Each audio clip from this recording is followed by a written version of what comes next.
Vamos a hablar un poco de, vamos a hablar un poco de lo que es inteligencia artificial en la parte de formato visual. Sí, vamos a movernos un poco de tema y vamos a tratar como de movernos un poco desde a los sistemas de producción, qué está pasando realmente, cómo podemos cómo podemos llevar algo que tenemos muy teórico en el laboratorio y llevarlo realmente a un sistema de producción. Em, Vamos a tomar un ejemplo bastante interesante. Yo he trabajado en café y entonces aquí tenemos unos datasets de café. Vamos a hablar un poco de esa detección de anormalidades en hojas de café en escenarios particulares de la agricultura. Entonces, quizás yo no me presenté al principio, pero este es el momento. Mi nombre es Paula Ramos, tengo un PhD en visión por computador y aprendizaje automático. Actualmente soy la líder de relaciones con investigadores y pues como en el equipo de relacionamiento con desarrolladores en Voxel 51.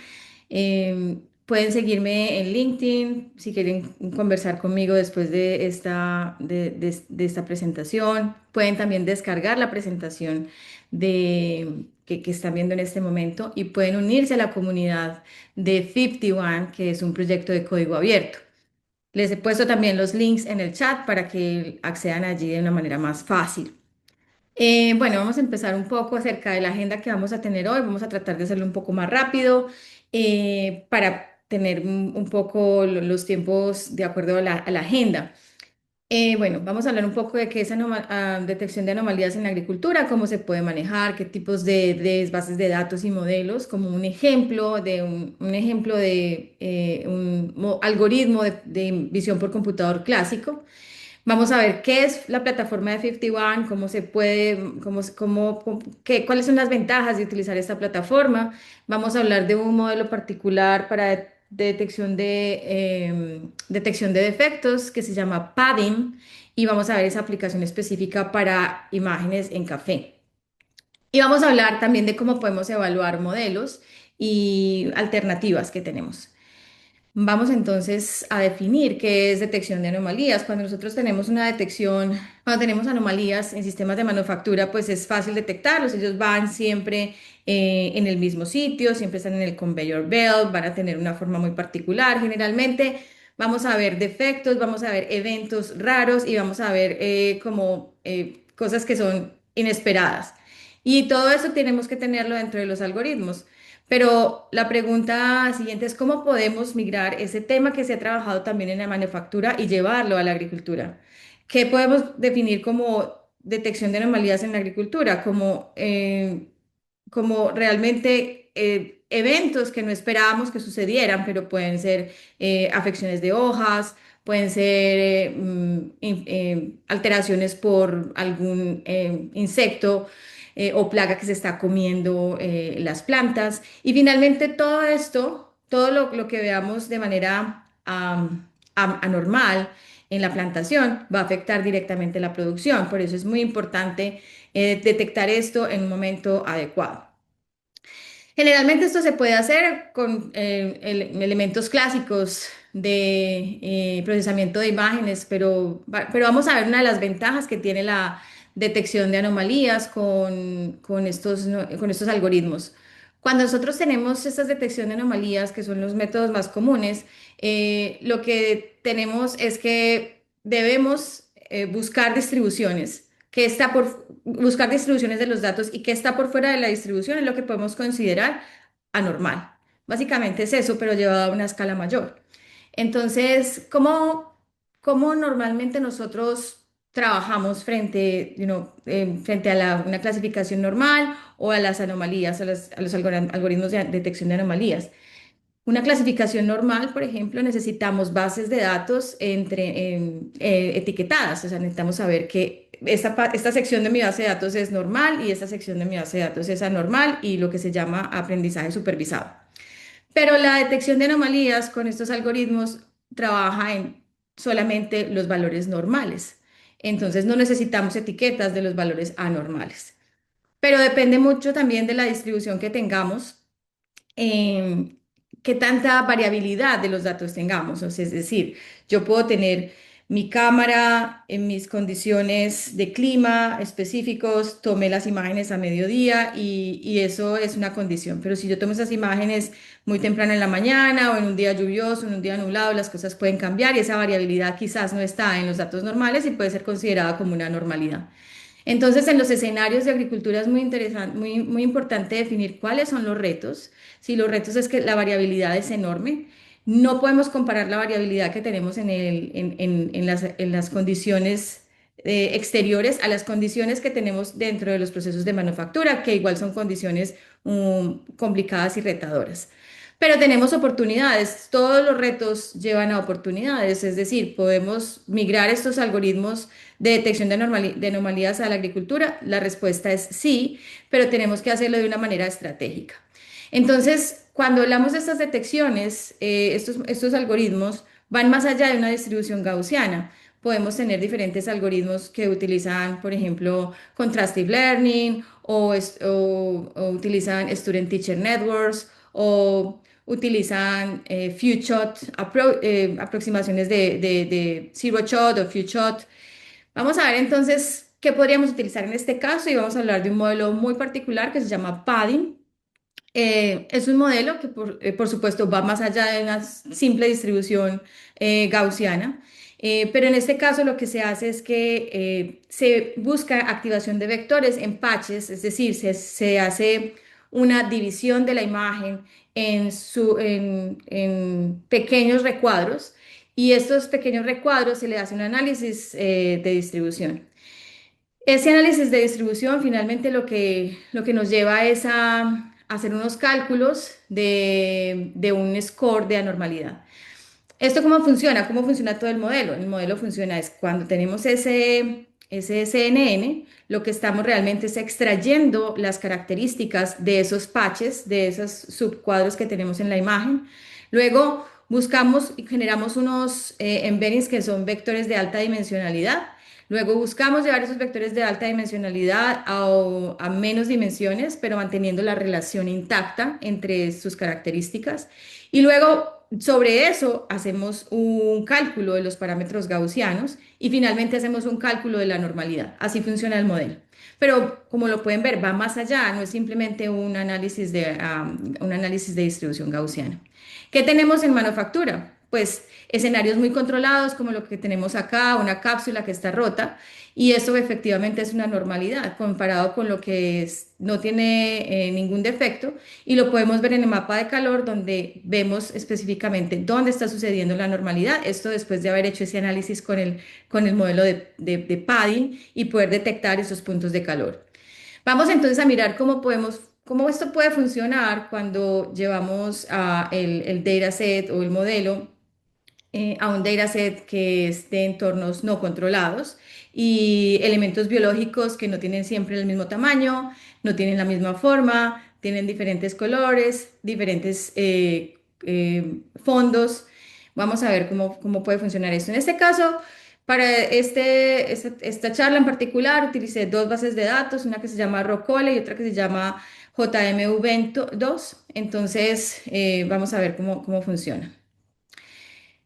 Básicamente, comparado con lo que teníamos anteriormente, ustedes pueden ver que cuando corremos el modelo de anomalía podemos tener puntos de calor incluso por fuera de la misma hoja. El objeto que nos interesa es la hoja y tenemos puntos de calor por fuera de la hoja. Eso es uno de los retos principales que tenemos porque el fondo es cambiante. Depende mucho de la base de datos de entrenamiento que le hubiéramos puesto como valores normales a nuestra detección de anomalías. Y en este caso nos ayuda mucho utilizar plataformas como 51, donde podemos centralizar toda la información, no solamente la información del dataset como tal, sino la metadata que tenemos y cómo corremos modelos y con los modelos podemos entender mejor nuestra base de datos. Entonces, en este caso, este es el aspecto de la aplicación 51, donde ustedes pueden ver en esta parte de acá tenemos unos campos específicos. Aquí tenemos todo lo que puede identificar el dataset. Acá tenemos un visualizador de datos. Aquí tenemos el espacio para algunos paneles donde podemos controlar o interactuar con nuestra base de datos. En este caso, pues tenemos unos embeddings. Entonces, tenemos el caso de una hoja que tiene, es anormal y podemos ver el mapa de calor y podemos ver también la segmentación semántica que se hizo sobre esa hoja. Para una hoja normal, lo mismo, y podemos ver que el mapa de calor nos muestra que tiene dos puntos de defectos fuera de la hoja. Entonces, tenemos que tener mucho cuidado con estos espacios. Esto es lo que pasa finalmente en producción. Yo en el laboratorio puedo controlar todo, pero finalmente, cuando vamos a producción, las cosas son completamente cambiantes. Otra manera de solucionar esto es, bueno, no a nivel de hoja, pero pues a nivel de, ¿qué tal si podemos tomar la imagen y partirla en cuadritos y analizar cada cuadro? En lugar de tener que analizar la normalidad a nivel de hoja, podemos analizarla a nivel de cuadro y hacer un análisis estadístico sobre la imagen como tal. Ya vamos a hablar en tema de los análisis estadísticos. Bueno. ¿Qué es 51? Lo que ustedes vieron es una plataforma donde nosotros a través de una aproximación de programa, o sea, podemos acceder a la plataforma por un SDK, nosotros podemos poner el código de todo lo que queremos hacer con nuestra base de datos y finalmente lanzar el resultado a una aplicación que se puede desplegar en el web browser. ¿Para qué sirve 51? 51 sirve para curar, visualizar, analizar los datos. Tenemos una conexión muy flexible con otros tipos con otros tipos de tareas dentro del MLOps Pipeline. Con 51 podemos hacer manejo de datos a todo nivel, es decir, cuando el dato está crudo, cuando el dato está anotado, cuando el dato está con las predicciones de los modelos. Podemos anotar datos y podemos evaluar los modelos. Y finalmente, 51 sirve también para analizar punto a punto qué está pasando con el proceso y monitorear el modelo en producción. De esa manera, cuando detectemos algo que esté pasando en el modelo en producción, podemos enviarlo directamente a 51 y analizar qué está pasando con esa nueva información. Em, Básicamente con 51 nosotros podemos abrir los ojos a realmente qué está pasando con nuestras bases de datos, porque muchas veces somos ciegos, tenemos muchísima información y no podemos verlo en su totalidad. Entonces, con 51, relacionado con eso que les estoy comentando, podemos ganar insights, podemos ganar mucha información que no conocíamos de nuestra base de datos. Y ese es el caso, por ejemplo, de algo que conocemos como embeddings, que son vectores de alta dimensionalidad con muchísimas características dentro de las imágenes, videos o nubes de puntos, y podemos llevarlo a un gráfico 2D a través de un métodos de reducción de dimensionalidad y podemos ver lo que tenemos acá. Entonces, por ejemplo, acá tenemos imágenes anormales y acá tenemos imágenes normales. Esto nos ayuda un poco a entender estos outliners, qué está pasando con estos puntos que están en los extremos, o si tenemos un solapamiento entre lo normal y lo anormal. Si el solapamiento es medible, quizás podríamos generar un algoritmo que en producción fuese muy rápido, corriendo en el borde, y podríamos también tener visibilidad de si hay algún problema con el modelo detectando anomalías. Si ustedes quieren acceder a este tutorial, háganlo. Yo siempre trato de generar contenido que sea repetible, o sea, ustedes pueden simplemente escanear este código y los llevará pues al tutorial. Incluso se los voy a poner ahorita en el chat. Bueno, voy a explicar un poco más en detalle cómo elaboramos esto, cómo podemos navegar este dataset, este problema. Entonces, les comenté, 51 tiene un SDK y tiene una aplicación. Para cargar la base de datos, que es una de las cosas muy más importantes, podemos cargarla de múltiples maneras. Si ustedes en la base de datos en GitHub, en Hugging Face, la pueden cargar. Tenemos conexión directa, integración directa con Hugging Face. Si tienen la base, tenemos un dataset zoo, es decir, un zoológico de datasets para testear, para probar, también lo pueden hacer allí. Si ustedes tienen el dataset en su escrito, en su disco, lo pueden hacer con esta función que es dataset from dir y simplemente cargan el tipo de dataset que están cargando. Soportamos múltiples formatos, en este caso mi dataset era Coco Detection, era Coco, y tenía dos tipos de labels que eran detecciones como bounding boxes y segmentaciones como semantic segmentation mask, como máscaras de segmentación semántica. Y nosotros podemos hacer el dataset persistente, significa que la base de datos queda en el fondo y cuando ustedes apaguen el computador y vuelvan a cargar la plataforma, la base de datos va a estar allí. Simplemente el dataset está apuntando a los archivos que ustedes inicialmente cargaron. Si los archivos desaparecen, pues desaparece la base de datos, pero el dataset siempre va a estar ahí como su identificador. Entonces, alguna exploración a nivel de dataset, podemos explorar, por ejemplo, en este caso, las dos labels que tenemos. Entonces, vamos a ver que podemos colorear las imágenes con las segmentaciones previamente cargadas y podemos filtrar también con este panel. Por ejemplo, solamente quiero ver información saludable de las hojas o quiero ver las que tienen algún hongo, entonces lo puedo visualizar. Tengo una manera de centralizar todo. Simplemente lo puedo filtrar y lo puedo hacer curación a través de este menú o también lo puedo hacer a través de código. Es muy importante. Entonces, hay otro aspecto que es que podemos abrir este panel que se llama, abrir este panel que se llama Embeddings. Es un panel completamente interactivo. Es decir, acá tenemos cada punto de estos. Cada punto de estos es una imagen es una imagen en el dataset y lo podemos colorear con con diferente metadata. Eso, por ejemplo, me lleva a mí a decir, bueno, si puedo colorearlo por información de luminosidad del momento, porque tengo esa información de luminosidad en mi cámara, o locación, puedo ver algunos tipos de agrupamientos dependiendo del metadata y eso nos abre mucho la mente y entender los datasets. Ok, vamos entonces a continuar aquí viendo algunos demos. Solamente algo que es importante, esto no me lo deja ver, es que, por ejemplo, acá estamos seleccionando los patches. Ustedes ven que esta imagen es una imagen normal, ¿no? Los patches es donde el bounding box o las cajas que tenemos de detección están. Entonces, cuando nosotros le buscamos estas detecciones como patches, ven que la hoja es un poco más grande porque le hizo como un zoom a a la hoja. Podemos también calcular los embeddings sobre los patches. Y es una característica muy interesante porque yo estoy alejando lo que lo que no es importante para mí y solamente entendiendo cómo está funcionando esa información dentro de los patches.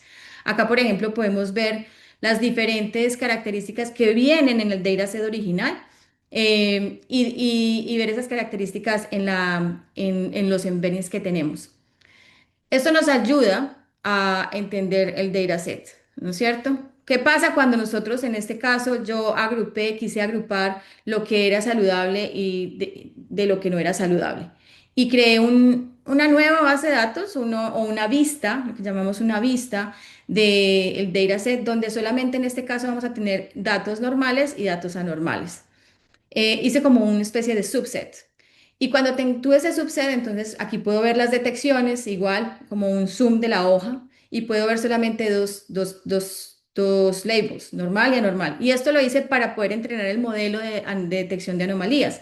Con estos datos normales pude entrenar el modelo de detección de anomalías y estos datos simplemente de datos anormales los tengo como validación. Entonces acá nuevamente podemos calcular o ver, visualizar los embeddings de los patches y podemos, por ejemplo, acá ver la separación entre datos anormales y normales, que realmente no es mucha, o sea, esto no es, pero bueno, con 51 podemos hacer otras cosas también. Por ejemplo, en este caso también corrí atrás un modelo que se llama C-Radio, que me ayuda a entender, es un poco de como Explainability AI, que me ayuda a entender qué partes el modelo está tomando de la imagen para tener la respuesta. Y acá ya hemos corrido el modelo de detección de anomalías. Aquí ya tenemos la predicción, es decir, por ejemplo, si era normal, cómo la predijo y si era normal, cómo lo predijo el modelo. Pero más allá de verlo como simplemente como etiquetas no conectadas, tenemos la posibilidad también de evaluarlo. Acá podemos también mirar cuál es la respuesta del modelo frente a esos mapas de calor, donde se encuentran esos segmentos que para el modelo significan como anormalidades. Y vamos a ver algo que es bien interesante. Por ejemplo, acá tenemos, que me adelanté mucho, aquí estoy abriendo el Model Evaluation Panel. Básicamente es otro panel interactivo donde yo puedo ver toda la información de mi modelo como un resumen. Puedo ver los falsos positivos, los verdaderos positivos. Y interactivamente yo puedo simplemente tocar, por ejemplo, dónde están los verdaderos positivos. Y de eso puedo analizar el performance por clase, puedo analizar otro tipo de métricas, pero miremos los falsos positivos, que es, digamos, donde sabemos que el modelo se está equivocando. Entonces aquí las hojas son normales, pero el modelo lo detectó como anormal. Y eso lo vimos desde el principio que está pasando porque de pronto el modelo está tomando información detrás de la hoja y no en la hoja misma. Entonces es allí donde modelos clásicos de visión por computador entran a jugar un papel muy interesante, porque acá en este caso no solamente vamos a ver, digamos que esta es la información que después de haber hecho un threshold, decimos, este es el mapa de calor, la información más fuerte que no está en la hoja, está por fuera de la hoja. Entonces, vengan acá, miremos algo, pasemos de slide. ¿Cómo podemos mejorar ese comportamiento? Entonces, bueno, lo primero que se le viene a la mente, pues separando la hoja del fondo. ¿Cómo hacemos eso a nivel de escala? Entonces, podemos hacer algún tipo de anotación o podemos utilizar modelos, foundational models como SAM. En este caso, SAM2 está dentro del Model SU que tiene 51. 51 tiene un Model SU donde un zoológico de modelos donde podemos tomar modelos, cientos de modelos disponibles para jugar con ellos y mejorar nuestras bases de datos. Entonces, en este caso, tomé el modelo SAM2, lo llamé con el Model SU 51.su y lo cargué. Obviamente, previo a esto, tuve que haber instalado SAM2 en mi ambiente de Python que estaba corriendo esto y simplemente aplico el modelo a todo el dataset, aplico el modelo a todo el dataset que tengo. Lo importante acá es que el modelo se utiliza un prompt. Este modelo utiliza un prompt y el prompt está dado por las mismas segmentaciones que tienen en las anotaciones. Entonces, está tomando esta información para encontrar esas categorías, esa información que está categorizada como hoja, porque vamos a ver más adelante que cuando aplicamos este modelo, generamos las máscaras y visualizamos los resultados, puede que los resultados no sean tan buenos. Cuando hacemos esto, vemos que tenemos muchos puntos por fuera. Nos está pasando igual, exactamente igual que la detección de anomalías. Tenemos una información detectada en el fondo. Entonces tenemos que hacer un proceso de un procesamiento de imágenes, puro procesamiento de imágenes, donde tenemos que filtrar esas detecciones y solamente dejar lo que está como hoja. Entonces podemos aplicar filtros como aplicar filtros de tamaño, filtros de forma, filtros de posición y también buscar, buscar, buscar índices de similaridad para seleccionar solamente las imágenes más únicas dentro de la base de datos.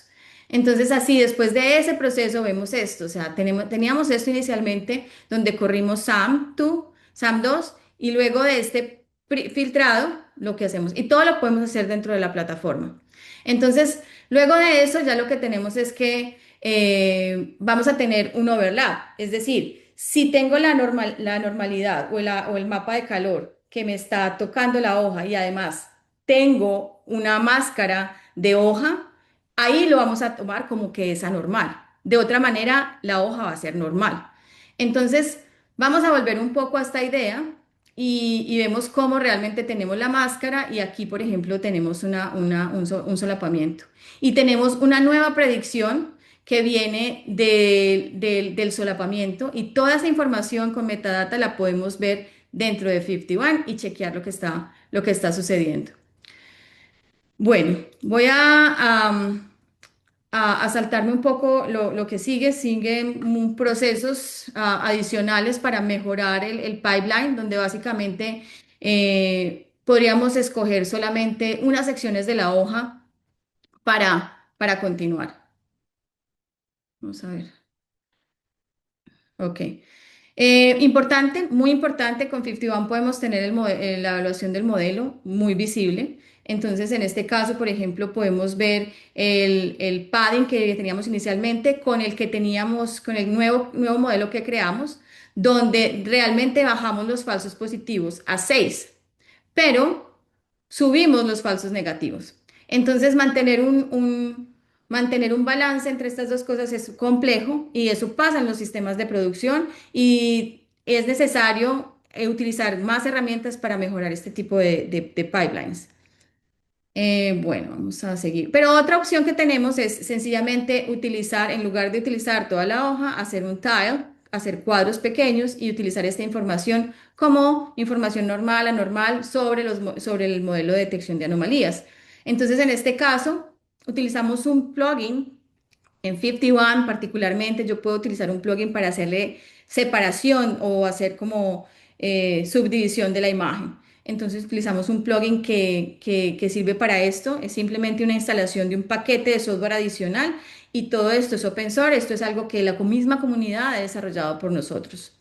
Y al final lo que podemos ver es que luego de tener esta división, vamos a tener imágenes de este tipo, donde ya no vamos a tener el fondo como un problema y finalmente lo que podemos ver es que cuando tenemos este tipo de información podemos tener información correcta en un 99.9% de las veces. Eso para este caso en particular, ¿sí? No es que haciendo esto va a suponer que todo va a funcionar al 99.9%, pero, pero mejora notablemente y es necesario activar un proceso de análisis estadístico para determinar cuáles son las muestras que se deben tomar dentro de todo el subset de las imágenes. Bueno, ok, yo no voy a tomar más tiempo. Voy a hacer un chequeo de qué preguntas tenemos. Lo último que quiero comentarles, esto se los he dicho muchas veces, pero para que lo vean gráficamente, o sea, 51 va desde desde